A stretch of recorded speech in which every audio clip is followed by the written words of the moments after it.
¿Qué diferencia al mito de la leyenda? Vamos a tener en cuenta 4 aspectos básicos. Primero, el tema.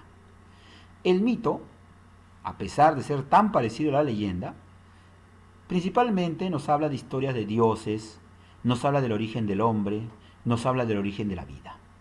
Es decir, son relatos que nos van a contar básicamente de la creación del hombre, de la creación de la tierra, de la creación de la sociedad y de la cultura. Son textos que nos cuentan de manera muy ordenada, de una forma muy culta, muy histórica, ¿sí?, cómo se creó el mundo, cómo se crearon los hombres y la vida.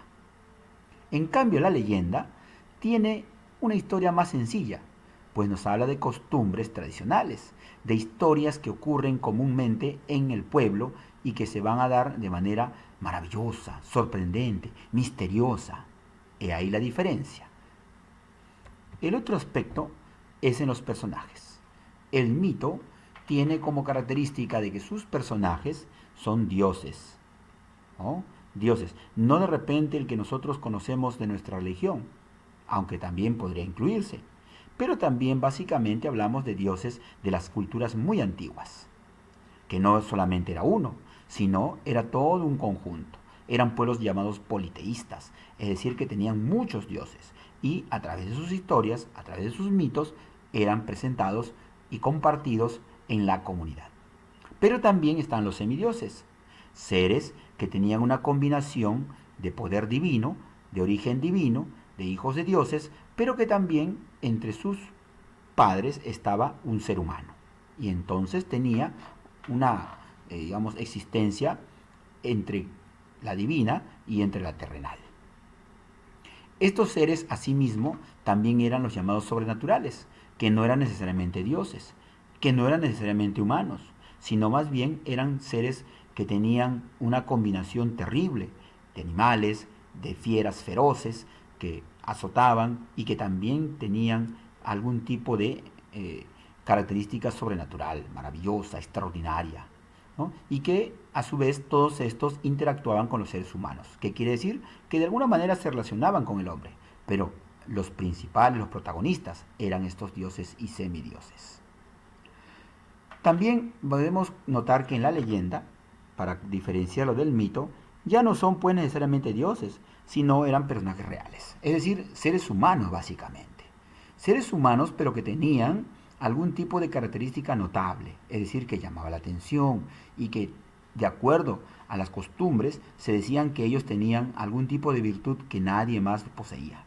Y que además la forma de vida que ellos tenían era pues incomparable y maravillosa, y por eso eran parte de estas historias llamadas leyendas.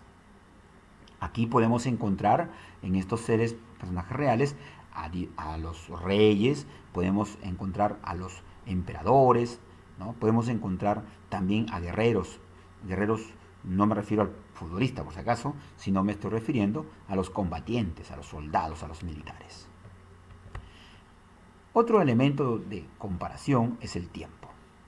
El mito cuenta historias de tiempos remotos, pero relacionados, imagínense, desde las épocas de los orígenes, ¿no? De los orígenes, de cuando empieza la creación del mundo. Imagínense cuánto tiempo se remota un relato como el mito, ¿no? Que habla de la creación del tiempo, de la creación del mundo. En cambio, la leyenda toma como referencia el tiempo de épocas muy lejanas, de la creación o en todo caso de la creación de un pueblo, de una cultura, del momento en que se funda algún tipo de imperio, ¿no? Es decir, de épocas específicas en la historia, ¿no? No tan lejanas como las épocas que hablan sobre el mito. En eso está también la diferencia, ¿no? Mientras que el mito es sumamente lejano, remoto, la leyenda no es tan lejana como el mito. Y por último, vamos a comparar la acción. El mito tiene como referencia en la acción que los dioses, ¿sí?, son los que le dan vida al hombre, son los que le dan forma al mundo y que intervienen en el destino de los seres humanos. Ahí vemos a los dioses en esa circunstancia, interactuando con los hombres, ¿no? usando sus poderes para la creación de todos los elementos que hay en la tierra y en la realidad en que vive el hombre. En cambio, en la leyenda vamos a ver que la acción se centra básicamente en estos seres reales, que son, como dije hace un momento, héroes, guerreros, reyes, ¿no? Monarcas, de tal manera que ellos se van a enfrentar a situaciones muy complicadas, pero que va a entrar a tallar lo prodigioso, lo misterioso, lo maravilloso, y se le va a dar a estos seres ciertas cualidades como si fuesen prácticamente seres sobrenaturales. Y es ahí el por qué se ve que la leyenda presenta a estas historias como algo también maravilloso, al igual que un mito. Entonces, dicho esto, vamos a pasar a la parte práctica. Para ello, les voy a compartir dos relatos. ¿Recuerdan las imágenes que vimos hace un momento? Pues bien, ahora las vamos a compartir a través de unos videos que en la plataforma les estaré compartiendo. Y para mayor referencia, tengo allí la dirección en internet en el cual ustedes también la pueden encontrar para poderla observar con mayor detenimiento. Y ustedes luego de haberlas observado, relatos bastante cortos, ustedes responderán estas 4 preguntas que les planteo y que luego en su cuaderno las resolverán. Bien, mis queridos chicos, nos encontramos en la siguiente sesión. Saludos a papito y a mamita.